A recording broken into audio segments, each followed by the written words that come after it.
All right, Chair, we're ready to begin the meeting. All right, welcome everyone to the August 5th specially called meeting, which started at 3:33 p.m. Eastern Daylight Time. First agenda item is the approval of the agenda. I'd like to put forth a motion to approve the agenda. Is there a second to that? I'll second. Is that you, Stephanie? Yes, sorry, Stephanie. All right, Stephanie seconded it. Any other discussion? All right, all those in favor of the agenda, say aye. Aye. Aye. Opposed? All right, agenda is approved unanimously.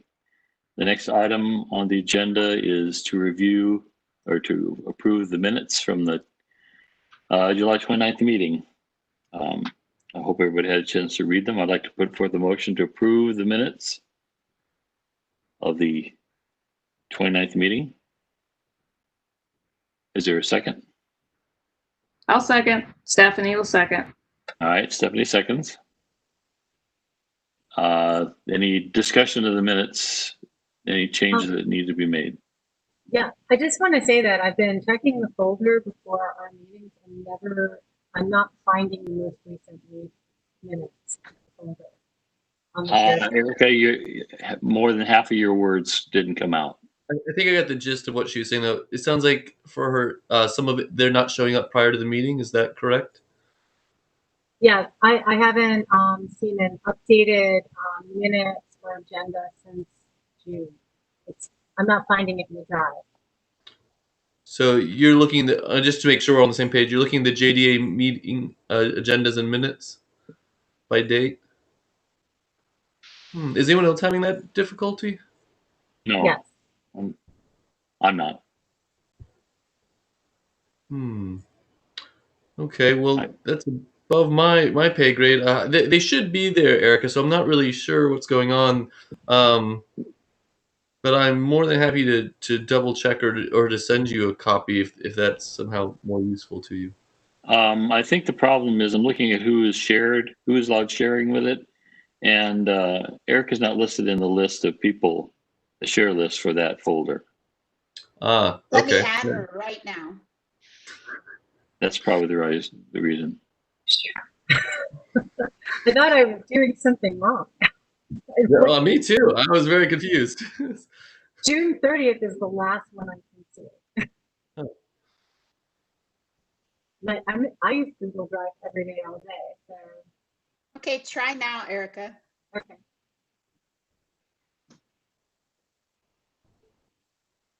For some reason, every time we create a new folder within the folder, we have to reshare that folder. So is the entire folder shared with everyone? The largest? I thought that it was, and I went through the other day and did it, and apparently I didn't do it. I must have not done it correctly, because I thought that what I had done the other day is gone through every folder and shared it individually and then shared the larger folder as well.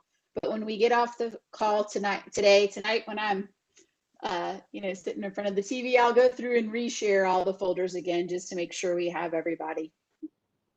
Okay. Thank you. So Erica, can you see it now? It should say 7/29/2020 draft. It's all there, all the way through 8/5. Yeah. Okay. All right. I know, Eric, you might want to take a quick second to scan through it, but anybody else have any comments about? I didn't see anything that needed changing in the minutes.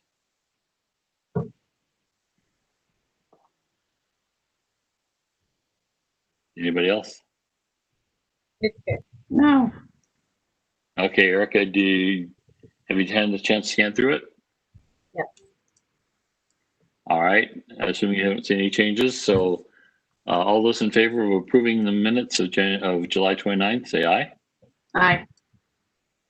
Those opposed? All right. Motion carries unanimously. Next thing is the old business, which is our continued discussion. There's been a fair bit of email, some dialogue about things, and I'd probably like to focus on the issues that came up in the emails, so we can get them taken care of. Starting with the application.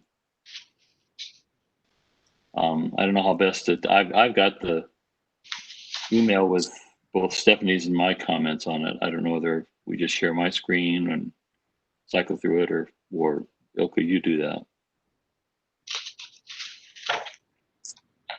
I'll be glad to. Let me go to the application.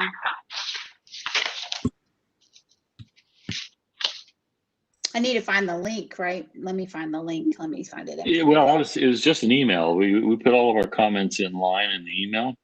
Yeah. Okay. They're referencing documents. It started that the subject is JDA RLF application semicolon RFQ. This is something that Dan here. Well, there you go. Okay. Yeah. All right. Look good. Yeah.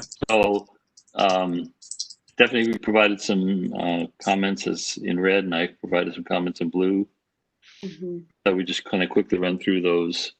Yeah. And comments to Dan's inquiry. So Okay. could you post that email? Okay. Yeah, just 1 second.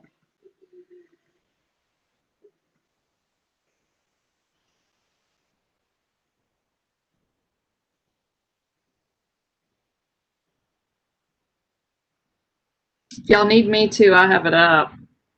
You too. Got it. To share though. If you've got it ready to share, that'd be great. It'll take me 1 second. I've never had the ability to really. Welcome aboard. Can y'all see my screen? Yes. Yes. This is the email. Could you make it a little bit bigger? Yeah, I'm on my laptop screen, so it gets too big for my screen. Can y'all see that any better? Mhm. I mean, I can work from my email message itself. Sure.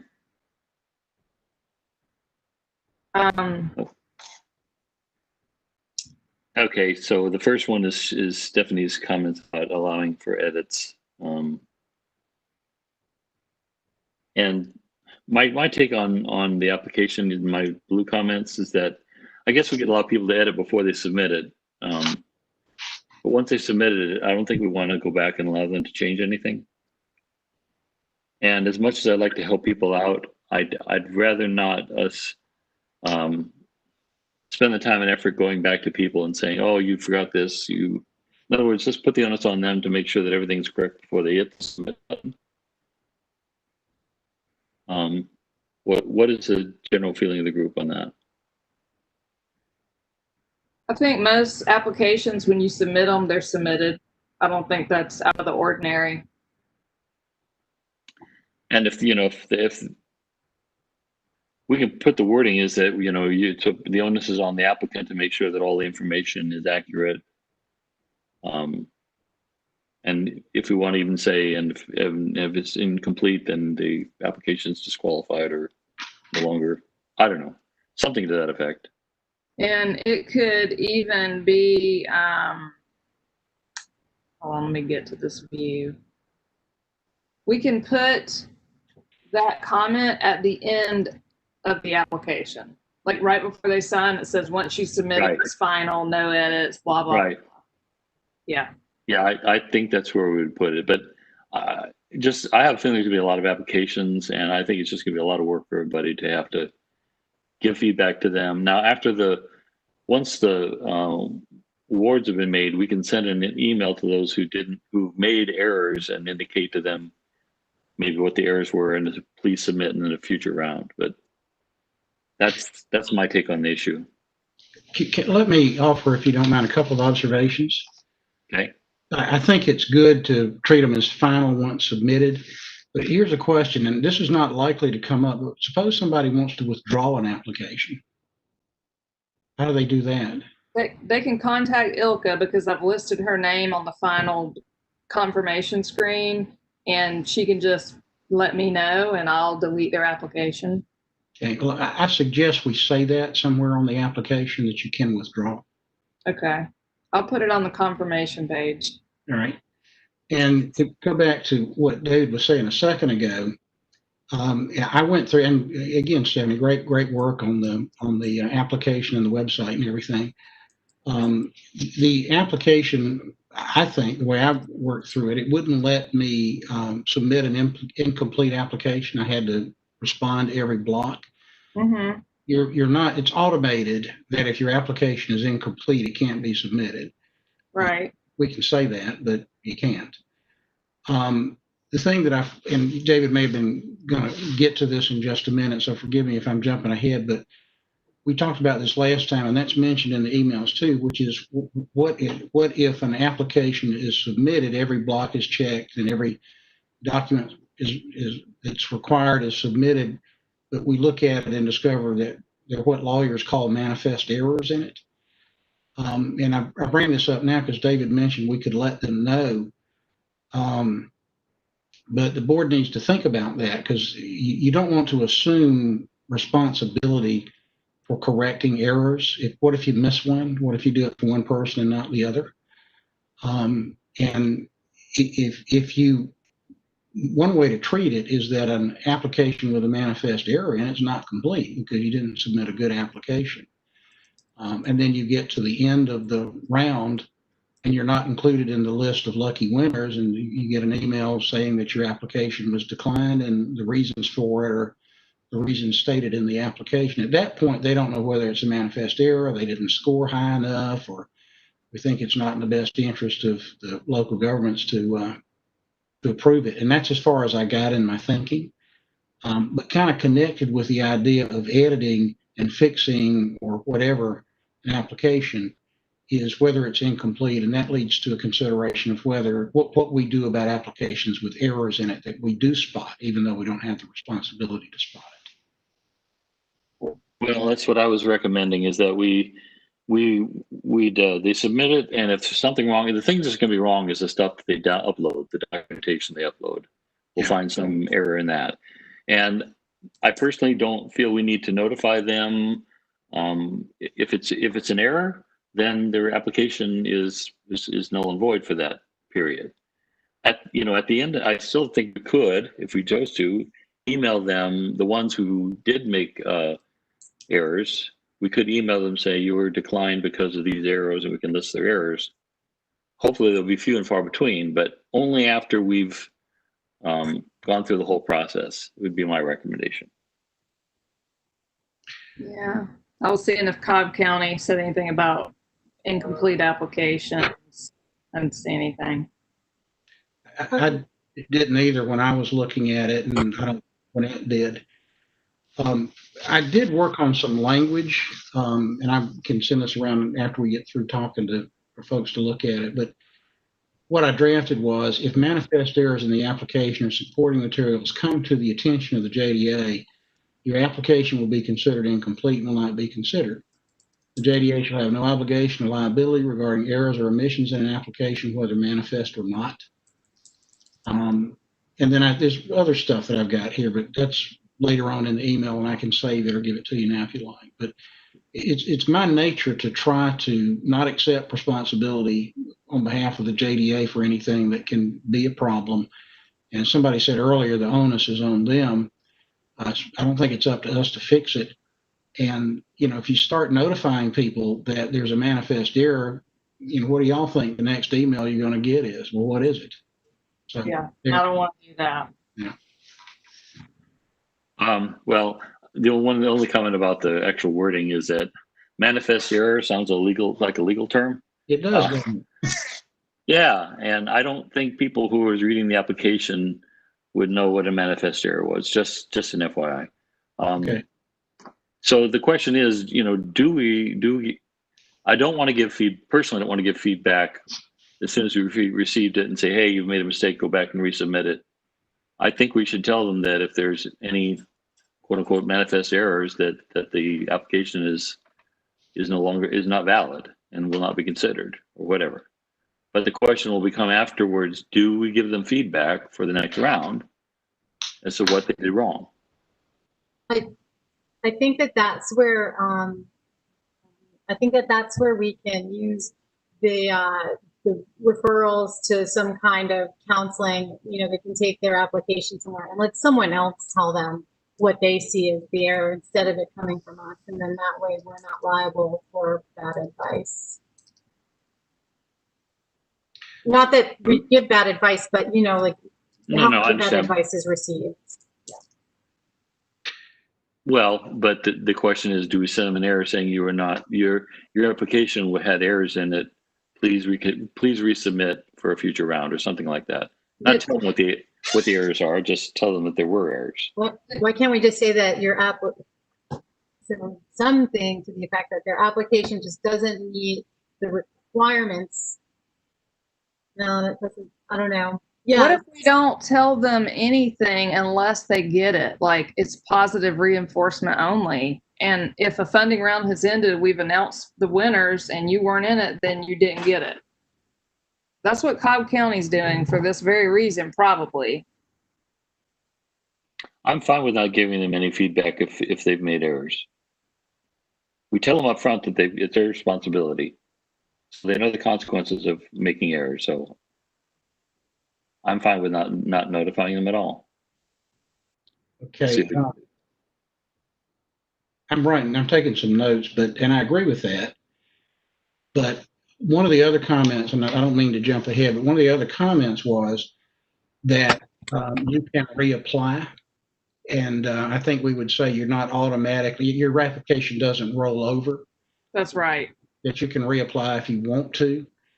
Yeah, that was in my comments about the I think the Q&A from that other email, that other document you sent, Dan, about automatic submission. Yeah. I think we should have it in an FAQ that, you're not automatically rolled over to the next round. Right. As a part of the RFQ. And here, FAQ, sorry. Here's the connection with what we were talking about, though. There's three reasons you weren't a winner. One is you didn't score high enough. The other is it's not in the best interest of the local governments. And the third is that there's errors in it.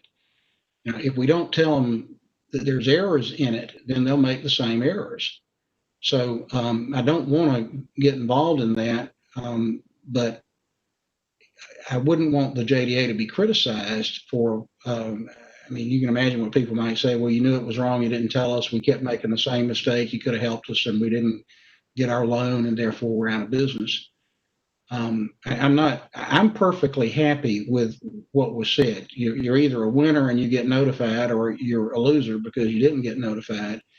And I wrote some language that basically says if you were not a successful applicant, it's for one of the reasons listed in the form.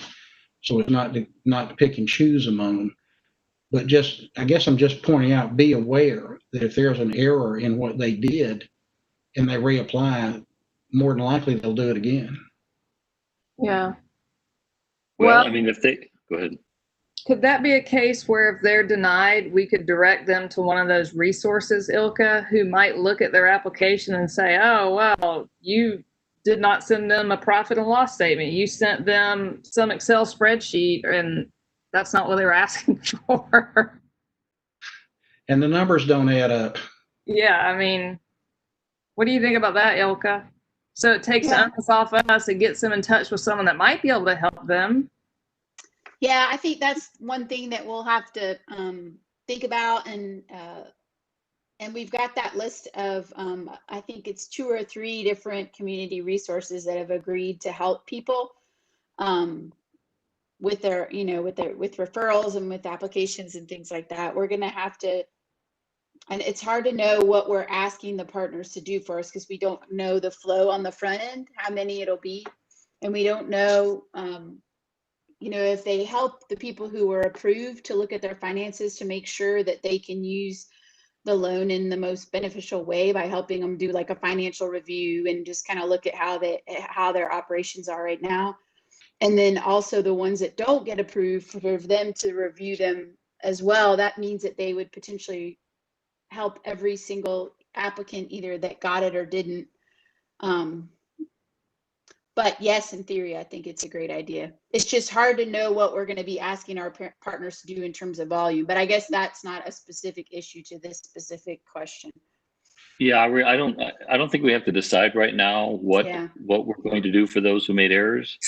Yeah. I think we just need to decide, I think the consensus I'm hearing is that we send emails out to the winners and the losers don't get anything. Yeah. It's just when we announce the actual date of award. And one thing we've been talking about is I've been working on this resources list. I basically have kind of converted and enhanced that piece that was part of the initial RLF draft that has the list of local sort of small business support services. And, that's one that we'll have posted on the website when people are applying. And then we can also send it to the people that get approved on the front end. And if someone inquires on the back end, why did I not get one? Then we could also share that resource list with them as well and say, if you want to reapply and you want some help just to make sure you've got all your pieces of your application and ducks in a row, here are some resources that may be able to help you with that. And an idea is that we open this application up for 7 days. Because we're going to be scoring them as they come in so that we don't have 100 to do at the end of the day.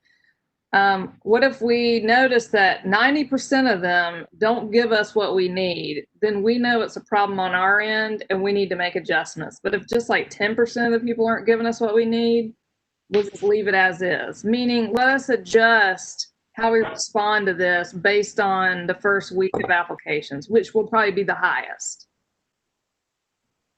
Fine with me.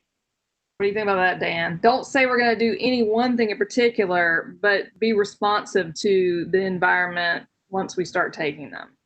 Might this be described as changing the rules midstream? It's not the rules of who's going to get approved. It's just the rules of how we're grading and responding. But if we see that 90% of the people are doing it wrong, we did something wrong. We have got to fix it. If it's 10%, I'm not going to be worried about it. But we will apply our corrections equally to everyone. So if 90% of them aren't giving us the right information, we've got to make adjustments on our ends and let them know what was wrong. But we can't do it for just one person. We have to do it for every person that made a mistake. Well, I personally think the errors are going to be in the P&Ls and the balance sheets and the the bank statements. Those are where the errors are going to be made. It's always. I don't know how much. I don't know what I know, but I don't know how much clearer. Maybe we should say, if you don't know, talk to what these items are, please consult with somebody before you submit the application. I mean, I think what we're asking for is pretty straightforward in at least what we understand. We also understand, but I don't know how we could change the wording to make it clearer what a profit and loss for Q2 of 2 years. In other words, I don't think it's our job to interpret that. I think it's good enough, frankly. Well, we are all of a group of people who have either run businesses or worked in public governments where budgets and financial reports are a daily activity. But I don't know that we have anyone on this committee that isn't in that group to know, is it reasonable to think people will just know what all this stuff is? I wonder I remember somebody had the idea of doing an application checklist that someone could gather all their materials together and have them ready before they start. So maybe as part of that application checklist, we could have some links like, what do you mean when you say a P&L statement? And we link them somewhere where it shows maybe an example of what that is or another name for that same document. Yes, I think that's good. That is a good thing, and I could probably put that together pretty quickly with some fake documents and fake numbers as a resource. Right. But at some point, if they don't know this stuff, they're probably not a good candidate for public money because that means they may not be running their business correctly. Well, and they'll fall out through the application process too. Yeah, they send the wrong stuff. I think examples of those items would be helpful. But that's as far as I'd wanted to go in terms of clarifying is just give them some example P&Ls and example balance sheets and example, with fake data. So I just wanted to note that there's some wording in the chat window from Erica that says, yes, something like that can be on the website under a link called Before You Apply. Wouldn't this be a good place to refer them to the partners who are going to help these folks? I agree. Mm-hmm. If you don't know what these documents are, please seek seek assistance from one of our partners. OCA has to ask permission to use them that way, though, I think is what she's saying. Yeah, I'll call and ask them. The hard part about it is just to know the volume and that we won't swamp them. Yeah. Okay. One other thing before we leave this, we've been talking about unsuccessful applicants and applications with problems. We will have successful applicants and we will notify them. I think there needs to be a deadline for them to get back to us and say, yes, we accept the loan, or we go to our next high scoring applicant and give the money to them instead. And again, why would somebody not respond? I don't know, but there's always somebody. Okay. We could add to our timeline that, applicants must respond, accept the loan within 7 days of receiving an award or something like that. Notification. And can I skip ahead and talk about the administrator? Yes. So that's the point at which, if not before, our administrator gets involved. We would say, here's our list of successful applicants. Please start setting up closing packages. One of the points in the email was we shouldn't notify them that they're a finalist, which is not a term that we're using, until the administrator is through with that. But my question is, on what basis would the administrator reject somebody? And I thought what we had done was to make the award, and that the administrator's task was basically loan processing as opposed to review and approval. Now, if it turns out that there's some Fair Credit Act disclosure document or something that has to be done that's not done, maybe that's one thing. But am I missing something here about the role of the administrator? That's really my question. No, I kind of thought we were pre-screening people to say that these people are worthy applicants. But if you find something in your processing life that we talked about the ownership, an owner won't agree to be on the hook for this loan, then the loan administrator is the only one that's going to know that. We couldn't possibly know that. Those kind of things. Yeah, right. In that case, the loan fails to close, but it's not like the administrators getting involved in the approval process. They're closing. And if somebody refuses to close because they won't do what they're supposed to do, then they don't get a loan, and we need to know about it. But that doesn't mean they weren't successful in being chosen. It means they were unsuccessful in closing. Yeah. I mean, from my perspective, we're approving people based on our best ability to make decisions with the information we're asking for. But because we're not asking for Social Security number, we're not going to be doing credit checks. We're not asking for an EIN number anymore, so they're not going to be looking up anything about the business.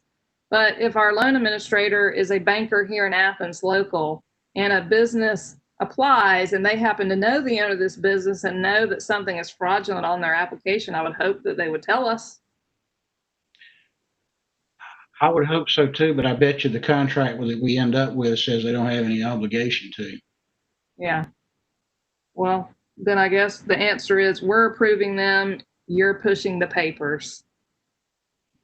And we could say in our, once we approve the list, we could send out emails. You've been approved to receive a loan in the amount of whatever, subject to administrator.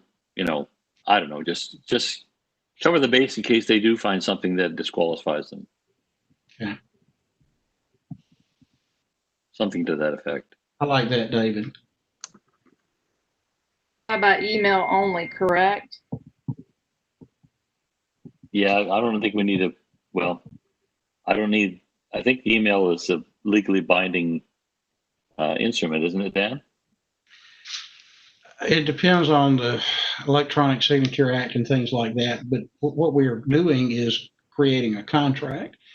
And regardless of whether they say, I accept, that creates a loan agreement between us. Our terms are, we have to get an email. So it doesn't matter whether there's a binding contract or not. We're saying that you won't get your money unless we get your email back.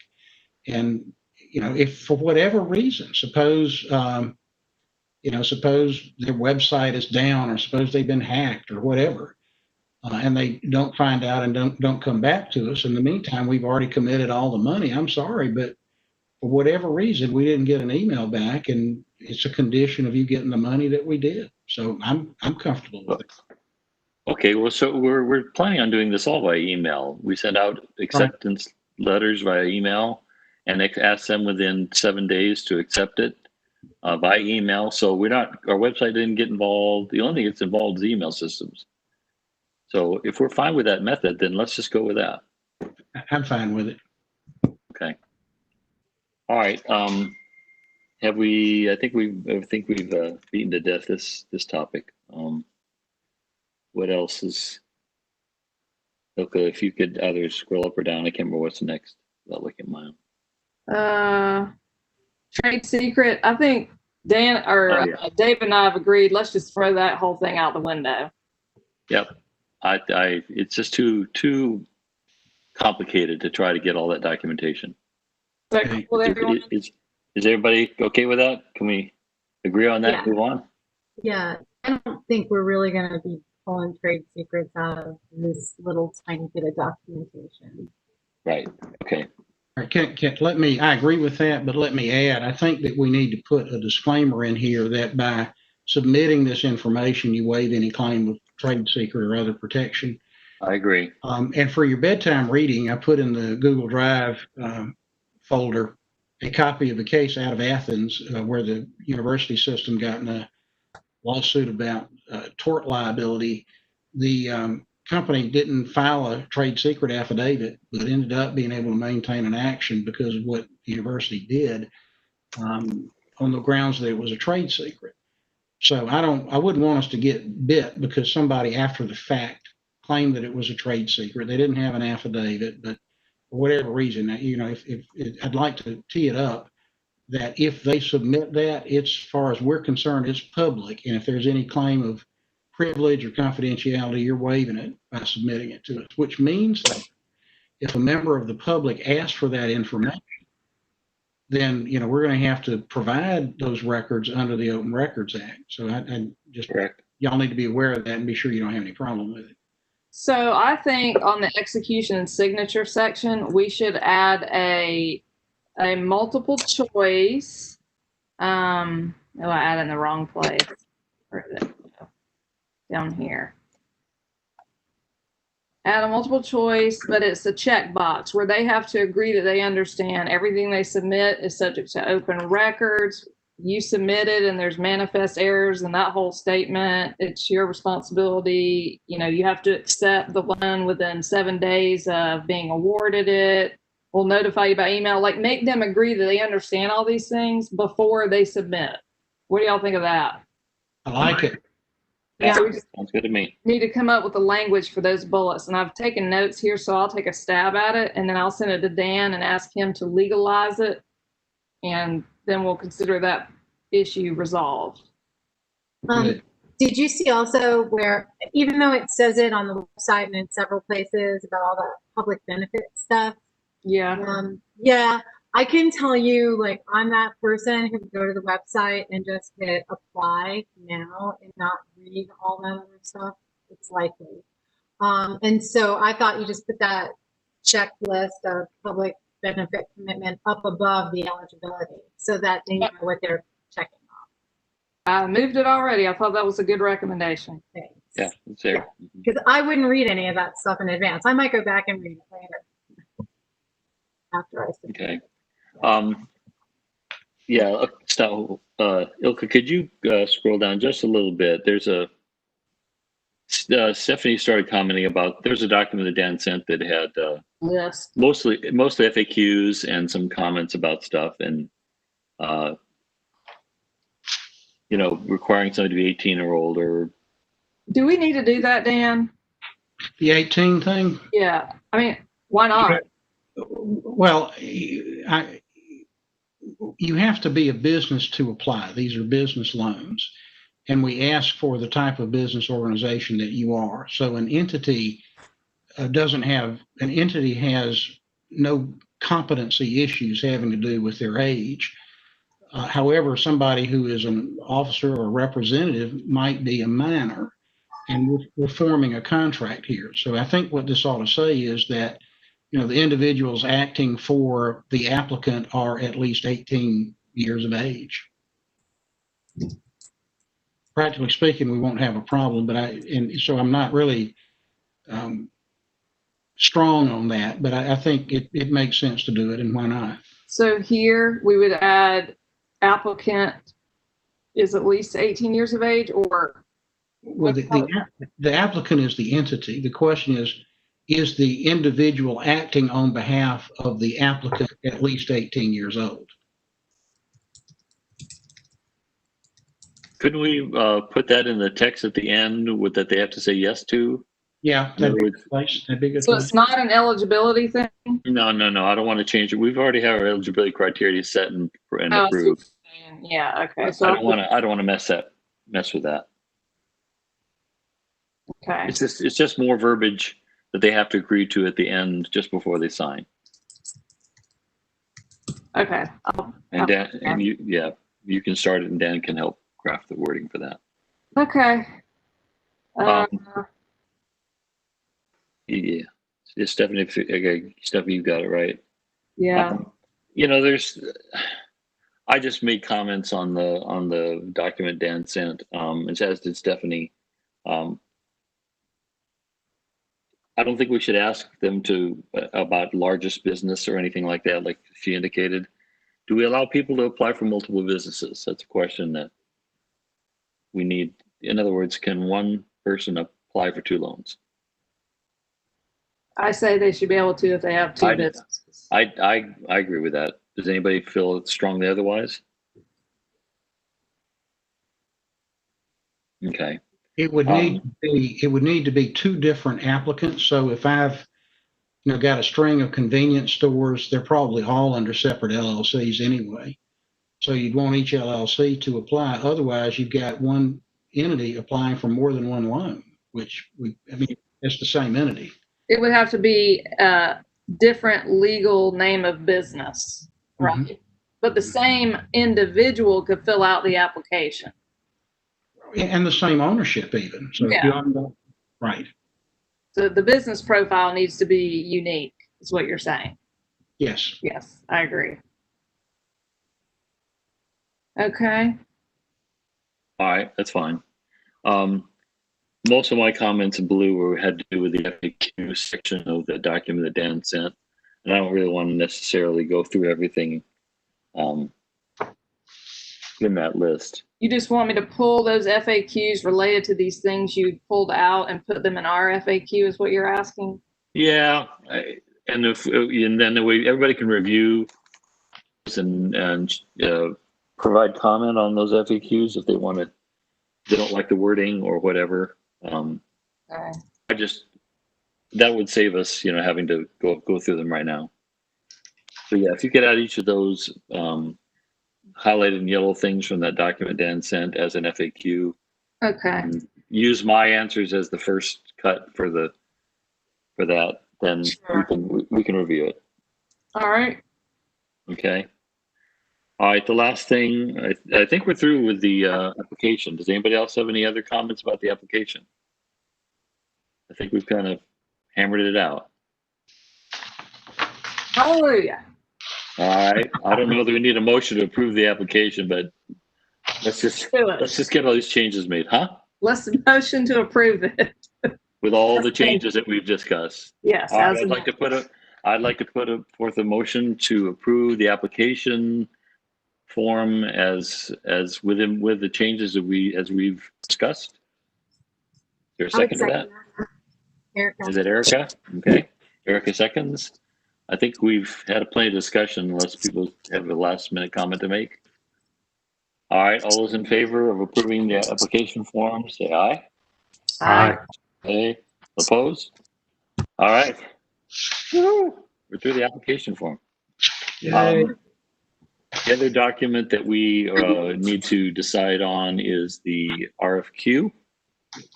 And the things that needed in are the dates for the RFQ. And I put those in blue.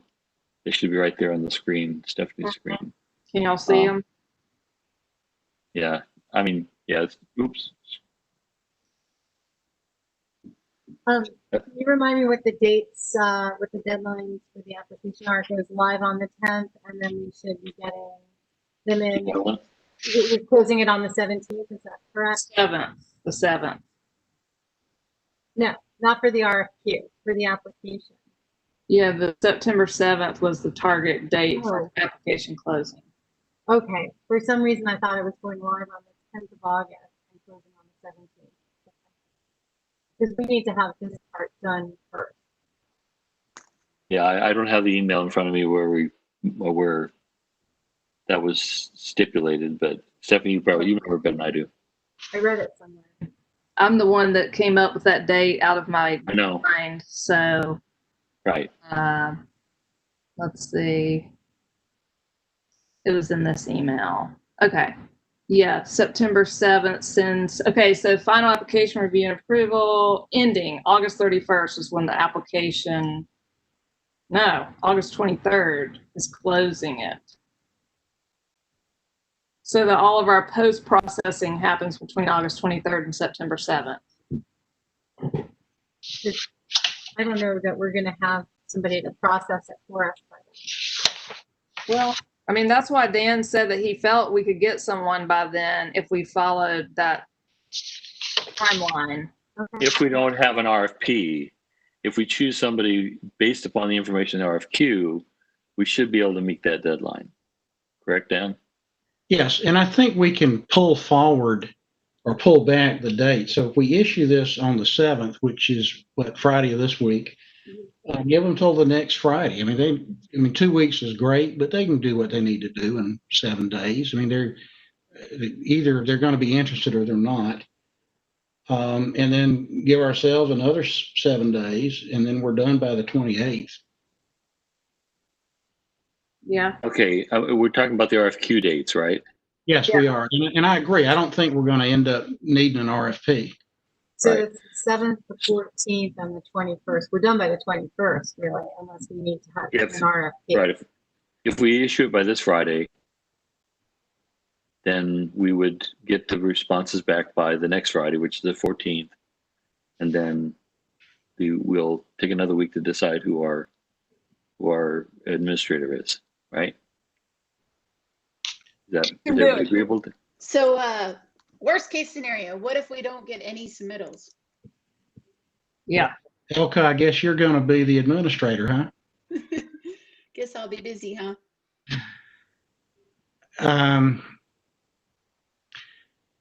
Well, the other piece, Dan, should we talk with them a little bit about the conversation we had yesterday morning?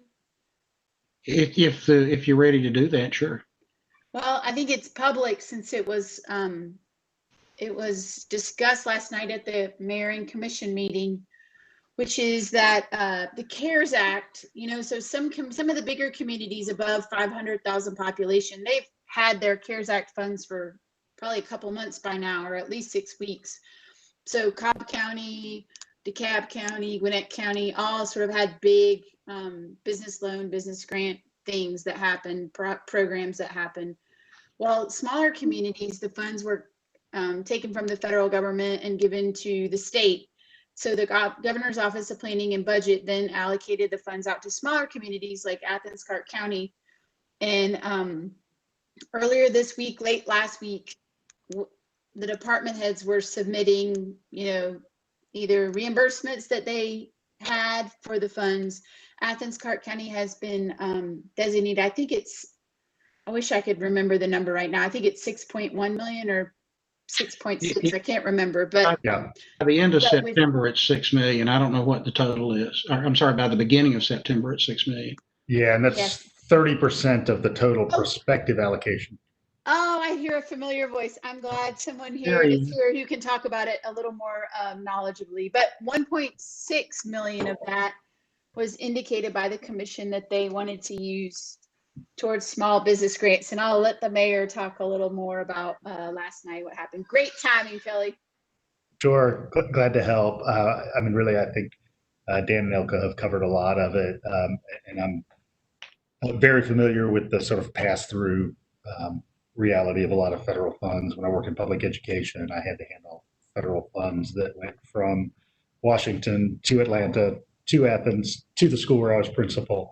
And so that often means that just the more hands that those funds pass through, the more people there are that by necessity have to be asked, what can we do with these and how can we use these?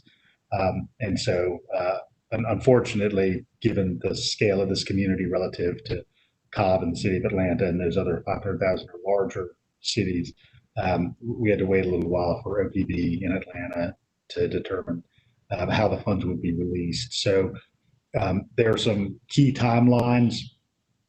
There were funds that we had to have already expended by September 1st, funds that we could have in the state's words obligated by September 1st, but would be expended by December, and then a later tranche of funds that we would be able to apply for. So the approximate just over $6 million is 30% of the overall funds, and that's what has to be able to be spent by December. So the commission approved a lot of prospective categories for spending, including food and rent aid and some economic development aid, with $1.6 million designated for the county's economic development department. As is sometimes the case when you block allocate funds, there's a line item without necessarily the details of exactly what the mechanism is going to be to get those funds into the hands of individuals. But immediately when I received the commission proposal last Friday to spend these funds, I thought that at least collaboration with this joint development authority and prospectively using this as the conduit for distribution of those funds would make a lot of sense. And so ILCA in some ways plays a dual role in that she's staff for this joint development authority. And then she is, of course, coordinated by government, the Athens-Clarke County Economic Development Director. So I thought one prospect could be that this joint development authority could direct ILCA in her to ask the other ILCA in her role as Economic Development Director to compose a prospective collaboration between the Joint Development Authority and the Economic Development Department of Athens-Clarke County for either kind of commingling or co-application of those funds. I don't know exactly what that would look like, but it could be that somebody applies for $10,000, half of that comes from loan funds, half of that is a grant. But again, with the deadline of the need to distribute these funds by December. I did a quick little calculation on how we might use those funds using some theory of averages that I have. And I wanted to show it to you all just to see what this would do. If we were to be the distributors of the 1.6 million, I ran some scenarios using only the businesses from 1 to 10, of which the number that we got from ILCA back when we started this was 4164. I'm sure that's changed. If the average loan that someone got was 5,000 and we did a 20% grant match, then they would get an average grant of 1,000. If we have total funds of 2.6 million, 433 businesses, which is 10% of our small business coverage. Total grants would be 433 and 2166. So that's how it would break out, which is basically 16% grants and then 84% loan. But depending on what the average loan size is based on the formula we've created for the applications, I don't know which of these scenarios it would be. But, I don't know. I just threw some numbers up here so we get an idea that we can't cover a lot of businesses no matter what we do with $2.6 million. If this number were to be 12,500, like if the average business went up to the max, you can only cover 173 businesses doing a grant. But I do like the idea of doing a grant amount that they don't have to pay back, because we're already collecting their public benefit commitment, which is what we could use for gratuities clause. And we already have the framework here, just be adding another question into the application. Would you like a 20% grant match? But I don't want people applying for the loan to get the grant and then paying the loan back immediately. I feel like there should be some prepayment penalty, $100 or $200 to prevent them from doing that or discourage that. That's all I have to say about it. So we don't have to do any coordination about this granting portion versus what we're loaning people. In other words, they're not two separate applications. I would hope not. I Well, I think agree with that. the cleanest mechanism, the better. I agree. But I think that ILCA has to do a little bit of due diligence, and I know that our attorney's office has also been in touch with Dan about just making sure we've got our T's crossed and I's dotted around use of these federal funds. Okay. Well, after everybody's hobnobbed a little bit, maybe we can circle back and discuss what the outcomes might be for that. Well, I just did want to share that with y'all because of what I was mentioning early, just in terms of volume and what that means for us as a team. Like if it, depending on how that might be structured, if it would mean that we would get more applications than we might otherwise if it was just a loan with not the additional grant piece, and then what it would mean in terms of our partners that would be able to help, help people on the back or the front end. So anyway, just so y'all could kind of be thinking about that, because it does change the scope a little bit, for sure. Well, In a doesn't that affect in a good way. But doesn't it affect our timeline? We're trying to get these applications out by the end of the week to get started. And Right. if we now have a glitch where we have to fold in a grant in addition to a loan, then I think we're throwing off our whole process because we can't. No. I think we do our round one with just the loan that we're doing. And if we find out in 2 weeks that, hey, gratuities clause will allow us to do a matching grant, round two, oh, suddenly we have a grant match that we can offer you. In round one, they won't have gotten it, but grant programs and loan programs change all the time as money becomes available. So you don't even have to retool for it. We just add another question. Do you want this grant? If you're qualified for the loan and you know that you're going to have to pay a prepayment penalty if you prepay the loan just to get the grant, blah, blah, blah. And I don't think we have to do a whole lot of work to implement that. What do you think? Oh, we just need to make sure it's kosher in terms of the Yes. And so that piece is a really key, that all kind of rides on the guidance that we end up getting. But it also may shift the conversation slightly with our potential third-party lenders, right? Because it's a larger volume of money, which might make them, some of them are interested in assisting us. Yeah. Are we talking 1.6 million now instead of 1, which is what our original amount was? 1.6 million extra.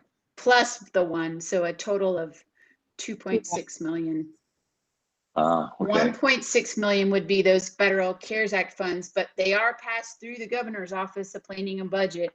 So the question is, does that, how does the gratuities clause, that's a Georgia state constitutional item? Dan, I know you're cringing at my legalese, my lack of legalese, but does that apply in this case? Whereas the federal CARES Act had, let's say, more flexible requirements on it, which is why you saw Gwinnett and some of the other large communities standing up these programs super quickly and being able to get the money out very quickly. Well, I don't want to prejudge things. Work is still being done on it. But preliminarily, I don't think anybody can say with authority that gifts and gratuities does not apply to it. And there is precedent that says that it does. The mayor used a phrase a minute ago, pass through.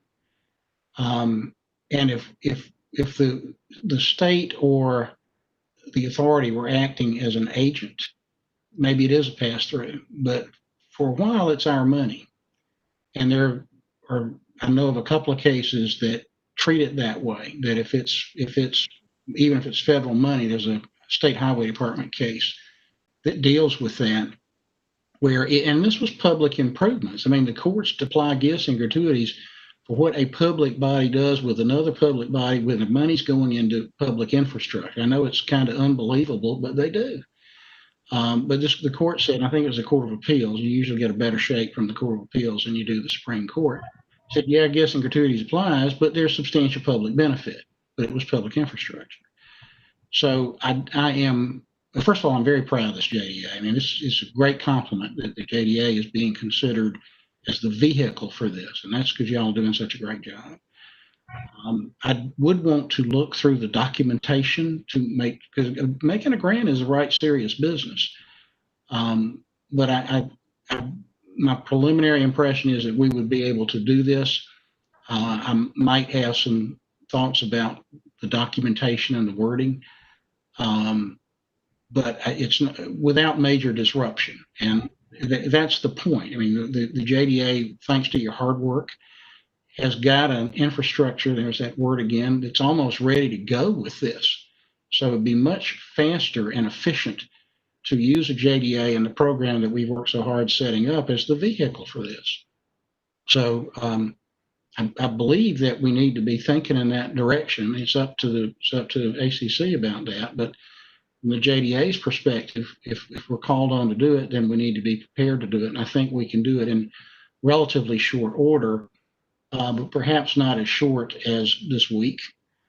But in time for another round or as a supplement to this round, certainly. So I'm optimistic about it. I mean, we're being, honestly, these local governments are doing the right thing. And you look at some of the other, pardon the phrase, crap that some of these other local governments, they're well intended, but it's, there's going to be a day of reckoning one of these days when the dust settles and the accountants come in, where you either did it right or you didn't. And we're doing it right. And I think we'll get there doing it right. So that's kind of my little sermonette. That may have been more than you were asking for, but that's what I think. Well, I agree with Stephanie. I think that round one should be just an emergency loan, and we move forward with it. And we could say round two is a combination loan and grant once we get all that worked out. And if we don't, it's just another loan and we just have more money to loan out. Right. So the question then for me is, when we are looking at the RFQ and I guess positioning what we're really asking for in the RFQ, it's a little bigger than the 1 million in the front, right? So we just need to figure out if there's, I don't know the answer. We need to figure out, is there anything we 1 need million to amend in there? Yeah, maybe just put a range in there. Yeah. That seems like a good idea. Just say, somebody willing to handle, able to handle somewhere between $1 and $3 million of delivery. And we know it's probably going to be less than 400 to 500 loans, because that chart I just showed you, even if you pull the grant part out, it's still loans and it's still the same averages. So we're talking less than 500 loans. So this may be helpful to y'all, but my former teammates at Gwinnett, one of my former teammates, Mark Farmer, was the one that was spearheading the grant and the loan program at Gwinnett. So they had 10 million in each pot, 10 million grants and 10 million loans. So just for scale, so we kind of know, they ended up doing about 2,500 grants. That's how many they gave, not how many they reviewed, and 334 loans. So, that's a large county, and in some ways there's many more businesses there, but it is harder to get the information out because everything is so decentralized. So we are a smaller community, but there's a lot more people who know a lot more people, and we're a little better connected. So just kind of thinking about how effectively we'll be able to get the word out and what volume. I don't know if it's that helpful, but I'm always curious, like, how many did you get? Ilka, in Gwinnett, do you know whether they paid an administrator to help with that, or did the chamber do it all internally? So it wasn't the chamber, it was the local government, the county. And what they did is that they they have a contractor that handles their CDBG funds, their neighborhood development program. And that team is handling the grants. And then they partnered with Access to Capital for Entrepreneurs, which is It's basically a Northeast Georgia nonprofit that does a lot of SBA loans and other sorts of revolving loans for entrepreneurs. They're a great resource.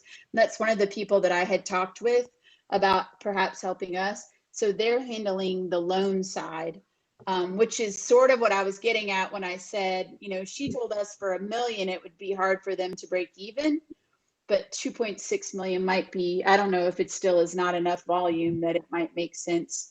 Well, that's where I was going, was what are they charging for this? I need to ask her. I did not ask that question because she told me up front, I don't, I'd love to help you, but I don't think we could break even with $1 million. Yeah. I can follow up and I can ask Mark. Yeah, what Cobb is paying has been in the papers, and it's a lot of money. I mean, I read one amount of $500,000, which I don't believe. I think that was the Marietta Daily Journal getting it wrong. But I think it was at least $100,000, maybe more. Okay. And, if we're calling on our administrator to do more, then, it's just, you're not going to get a volume discount. You're going to get additional charges, which is okay. I mean, it's payment for services rendered. The only other thought I've got, and again, Stephanie, I love spreadsheets, and that was a good one. But instead of I'm not advocating this, but an alternative to giving somebody a loan and a grant is to give some folks a grant and some folks a loan, and you increase your coverage that way. Again, it's more money is better than less money. You help people more, the more money you provide to them. But if coverage is the issue, maybe some folks get grants and some get loans, or maybe everybody gets a loan and you make more loans. I think that's something we consider as food for thought. We need to make that decision, of course, today, but that's a good possibility, is that we could do a hybrid. We could do one or the other. Sounds like we're going to need more work on the grant side before we can fold that into our process. Now, go ahead, Kelly. Okay, you can return with some prospects the next time we gather, just maybe a couple of models. Yeah, that's fine. To go back to where we left off on this, what if we don't get an administrator? Then we got a problem, unless the board members and y'all all have day jobs want to do this. Then we've got to find somebody competent, and it may not be a third party. We may have to find somebody, and I mean not a bank. We may have to find somebody who's willing to contract with us, who's got the skills. The regional commissions have those skills, although I didn't have a lot of luck getting help from one of them working on something last year. But there are places that we can go, but I'm hopeful that we'll end up with a local bank, because that's really what we need. What are they going to do, actually? Are they just calling the person, making them sign papers and writing them a check? Is that what they're doing? That's the bare bones, but the RFQ asks for a variety of things. In fact, this might be a good point, because I don't think we've ever looked at actually we have. I remember it used to be longer. But if you look at the scope of work that begins at the bottom of page 1,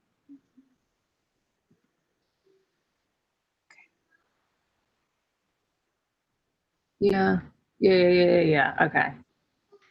and carries over to the top of page 2. Yeah. This is all good stuff that we need, and I'm particularly interested in their technical assistance with compliance. I think we're making business loans. They're over $3,000. I've done some more research on that, but there's all these federal laws out there, and I don't want to have to bring in one of my banking regulation partners to get involved in something that a banker does every day. But it's closing the loan, maintaining the records, backing up the records. They keep track of bankruptcies, I guess. If one of our borrowers went bankrupt, that'd be good to know, because sometimes they don't tell you. If we get into loan modifications, again, these loans individually are not all that much money. I mean, these are somewhat risky loans, but we're not making loans that we don't expect to be repaid. But so there's a chance that it'll be nothing more than the closing. They've got the promissory note. Here's where you sign. Here's where you make your payments when you make payments, and they keep track of when payments are due, which we might not do unless we task somebody to do that. But if there's a problem, then we've got somebody there whose business it is, and it doesn't become an issue for the JDA because we've got somebody in place. I don't see how it could be anybody but a bank because they already have Yeah. these systems that allow them to do these things as part of their daily business. I agree with that. Well, you know, Dan, what is wrong with us opening the application and having a statement that these loans are pending, blah, blah, blah, blah, all this stuff falling through, and we may get to a point where we say we can't fund any of these loans because of a technical problem with lending partner. I'd probably want to add a disclaimer, but that's okay. It's just that it would be terribly embarrassing for us to have to do that. I agree. Well, either that or we have to find this partner before we can do anything. Right. It's a risk we take if we go ahead with the applications and end up not getting anybody taking the administration. Ilka, who are the people that have already expressed maybe we're interested for sure? One is First American and the other is Pinnacle Bank. So they're both kind of community banks. I feel like we could lean on one of them to, you got to help us out here. The one right across from City Hall. Kelly. One thing I can keep them in my sights from my office window, and maybe I will shoot paper airplanes at Rhodes McClanahan. or just president. right, just vibes in their direction. We talked about actually running this thing by them to make sure that we had the RFQ that we wanted. Do we want to just send it out and see what kind of response we get? I think that's the idea. Would like an RFQ is almost like a, at least the RFQs that I've been a part of before is like, tell us what you think and show us how you would do it. It's not, there's not necessarily always a contract awarded at the end of an RFQ process. Sometimes it's just like an invitation to a conversation. And it's not cold leads. They know this is coming and are expecting it. Yeah? Yeah. Mm-hmm. Wasn't there an organization that was more than just these two banks that were like community bank organization that we could send it to? Yes, we could get Community Bankers Association and the Georgia Bankers Association. I can get it to both of them. But the president of the Community Bankers Association is the president of the largest bank here in Dublin, so I could walk down the street literally and hand it to him. I thought you made the comment that the Georgia Bankers Association wouldn't go for something so small, but the community bank would. Probably not, but so we don't have to send it to them. But again, it's an email to do it. Maybe they'll act on it. Maybe they won't. Can we get this out by August 7th, which was the proposed timeline that David proposed to match the timeline proposed for the application cycle? That's the question. I read the RFQ again this morning, and there's some blanks in it. We filled in some of the blanks while we were talking, which was the timetable. The other blank is, well, that's the same thing. Now we know what it is, so we can fill in the blank on page 2. I guess we put in questions should be addressed to. I guess that's Ilka. And then that's it. I mean, I think it's ready to go. We can send it out tomorrow. I think we should do it. All right, I'd like to put forth a motion to accept the RFQ with the dates and the names filled in, and send them to at least the Community Bankers Association, if not these two individual ones. But oh, for sure, these two individual ones. We can definitely get those two out. Stephanie, I think your dates were a little different, right? You were thinking the submittals will be due August 14th, just before you cut and paste. Yeah, August 7th, August 14th, and August 21st is the decision. Thanks, Dan. So wait, August 7th, August 14th is for submittals due? Mm-hmm. Yeah, and then August 21st is when we would make a decision. Okay, I see. Yeah.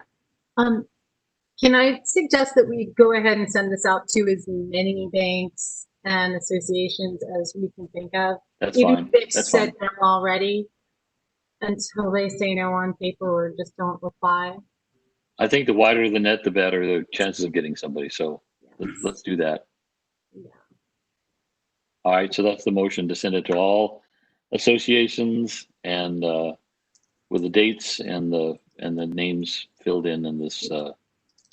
Do I have a second for that motion? Hey, wait, can you just amend that one tiny bit?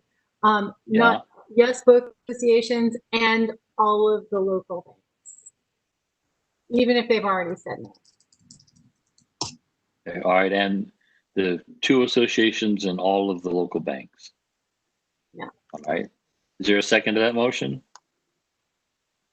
I'll second it. All right, 70. 70 seconds it.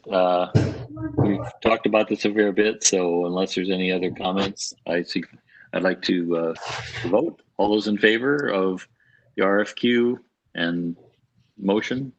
Yeah. Aye. Aye. All right, any opposed? Okay, we now have the RFQ. Can we talk about the application timeline, if this will work? Because we got to get that application out by August 10th, which is Monday, if this is the case. Yeah, that's what you proposed. Yeah. Does anybody have any? It's currently on the little black backgrounded.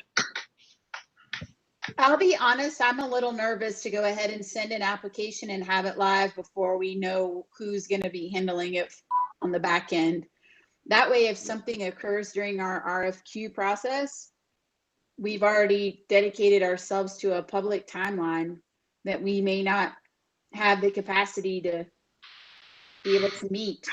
How about if I shift it forward to August 21st, being August 21st to be the open date? Because by then we would have picked a partner if there's one to pick. Okay, that's the 24th. Uh-huh. Yeah. That doesn't give them very long to get it up and situated. They don't have to get it up that quickly because we're going to have, you know, a month of time between when we open it and when we give them the application we submitted. Okay. So I'm just going to move all these dates forward. I think that's good. I think it would be wise for us not to get into a situation of publicly stumbling at the same time we're being considered as the conduit for the CARES Act money. That wouldn't look good. Yeah. Okay. Yeah, I think we definitely, before we post anything like front facing to the public, that we need to have that partner locked in. So if we need a few extra days, it won't hurt anything. Okay, Stephanie's putting up different dates here. Yeah. And so the first, the 17th.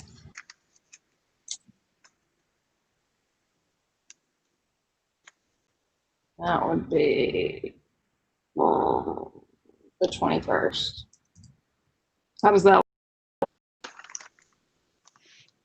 So assuming we have a partner on August 21st, we will open on August 24th. We will close on September 4th and have all of our applicants to the lender by September 21st, which gives them a whole month to gear up for it. Stephanie, will you be posting this timeline on that website? Because I was thinking when I send the RFQ, I'll also send the link to the Not Live website so that the lenders can look at, the potential lenders could look at the eligibility criteria, the application, just so they can kind of look through and see all the good work that's been done. Yeah, I can. Is this information that would not be good for the public to see? I mean, nobody's going to. Yeah, maybe keep that internal then. Maybe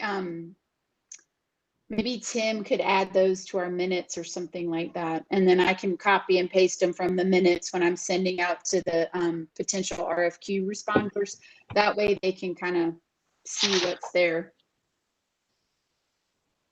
I mean, we can keep it totally internal.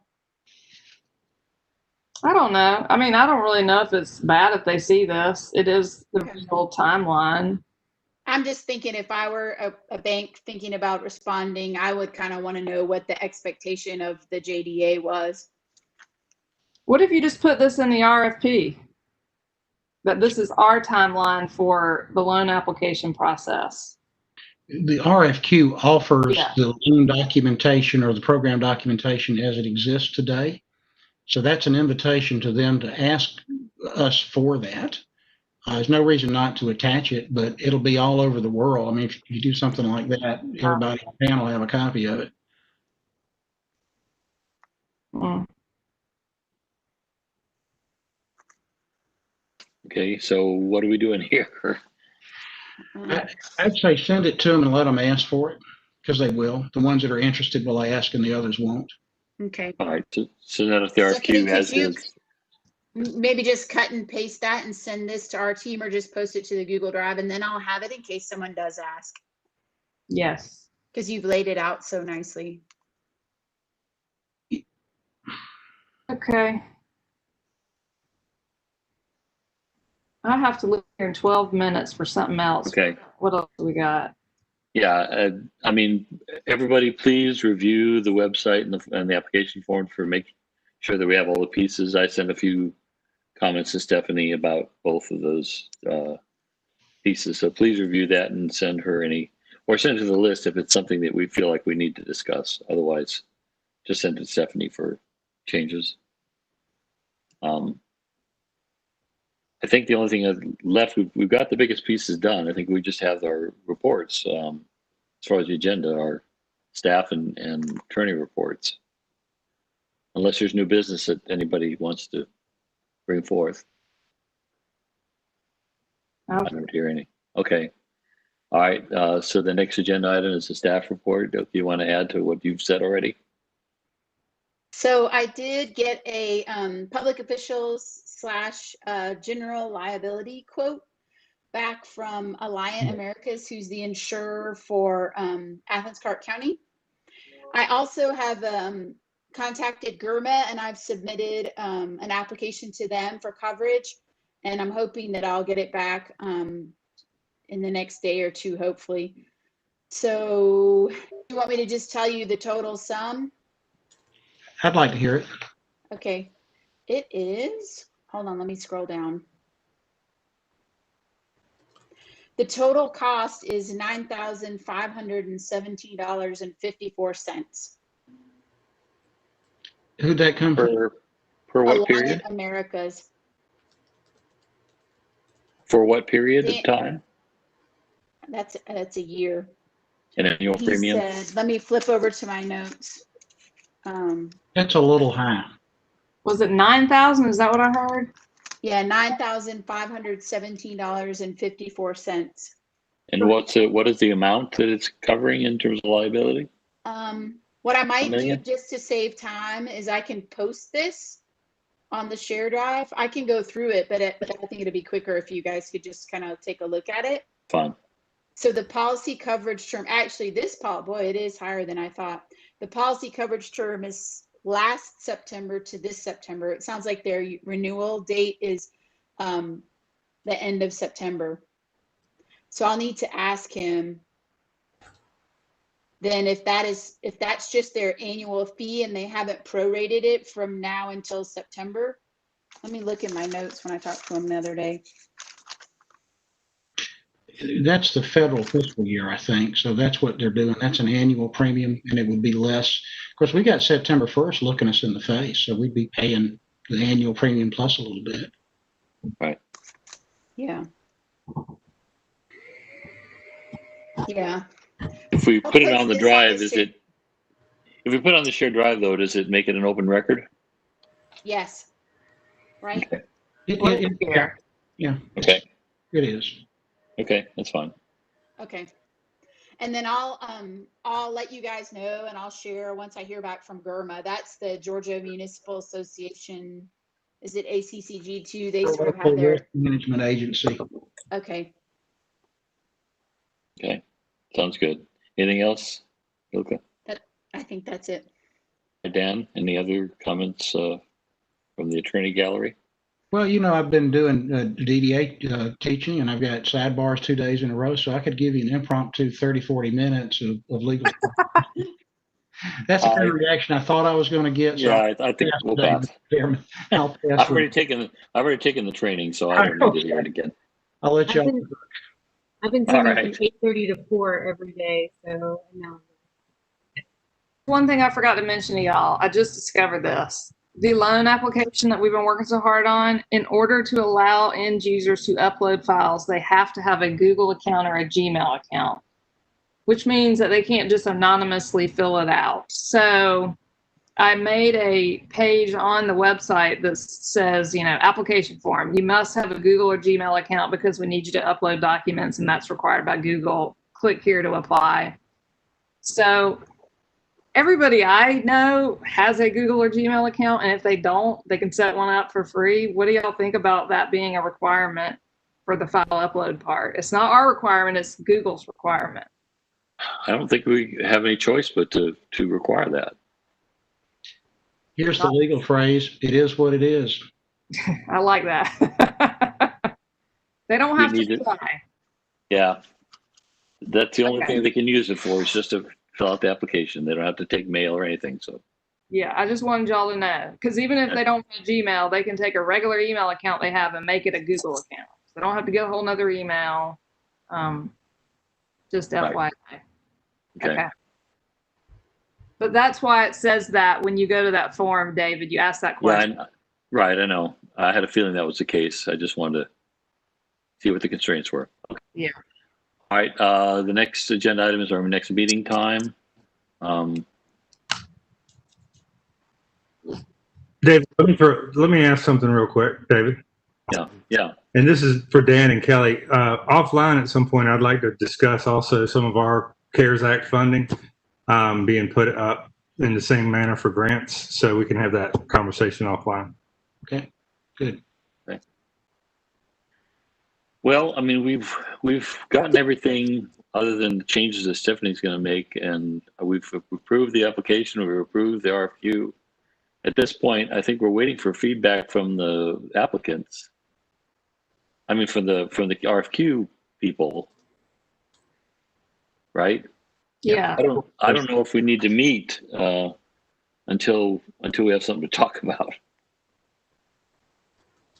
The next August 19th, we won't even have it says we're going to make our decision on the RFQ by August 21st, which is a Friday. But I guess we can meet on the 19th to make our decision and then give that decision to whoever by Friday. Okay. Sounds good. Okay. How much time do we think we need to have that discussion about the RFQs? Not much if we get one. Is there a way That's that true. this can be loaded up into the drive so we have a chance to look at them before? Yeah, I think we should. Yeah. Right. Make sure it's shared. Is an hour enough time, or do an hour and a half needed? Book an hour and a half. If it takes an hour, hallelujah. Great. Okay. So I'd like to put a motion that we have our next meeting on August 19th from 3:30 to 5 o'clock. Is there a second for that? I second. Eric. All right, Erica, I saw her put her hand up. So Erica is seconded. All those in favor of our next meeting, say aye. Aye. Opposed? All right, our next meeting is the 19th, 3:30. Can I ask one question? Do y'all Sure. want to be able to publicly say that we're going to open applications on a certain date, or not even say that until we have this partner by the 21st? Just not even say we're even. I think the latter is the case. Okay. Because people are getting impatient, and I'm talking commissioners and mayors about what's going on, and I would like for them to know that, hey, this is moving forward, but we just have to get that partner in place before we can announce it. What about a communication to them? Kelly? I don't know where he went. Never mind. So you're getting inquiries from people about that? I mean, people are asking, yeah. You can just see the impatience when you watch a commission meeting about funding getting to businesses. I understand. And not impatience with us, just in general about all the stuff you have to go through to do it. And I just, we have a date now, and it'd be great if it could be communicated that it's coming. We just can't announce it because we don't want to announce it and then not have a mortgage partner. Well, we could say we anticipate having a program in place by the end of the month. Yeah. We'll give a specific date, Yeah. and hopefully that'll satisfy them. I mean, I'm not going to post it anywhere, but if someone were to ask, I just want to casually mention, yeah, maybe by this date it'll be all public. If we say the end of August, I think that covers us. Okay. just know that internally, I mean, Kelly's of course part of this group for ACC, but internally I'm also sharing our milestones as they happen with Okay. Manager Williams, and he's communicating that also with the other members of the commission. That will be good. Thank you. Thank you. One other comment before we adjourn. I did find out that Simone Cifuentes is no longer moved for another job, so she's no longer on the JDA. I believe we need to fill that position. Do we not, Dan? We have a vacancy in the position of vice chair. Yes, we do. So Kelly said he would be looking at identifying someone to fill, not necessarily that officer position, but at least that position that she held. So I'll wait to hear from Kelly about that. So I'd like to put forth a motion that we adjourn. Second. Stephanie, seconds. All right. Whoever wants to take the seconds, pick somebody, Tim. All right. All those in favor of adjourning, say aye. Aye. Aye. Opposed? Adjournment is unanimous. See you guys on the 19th. Thanks, In 2 everybody. weeks. Take care. Thanks, Bye. everyone. Thank you. Bye for now.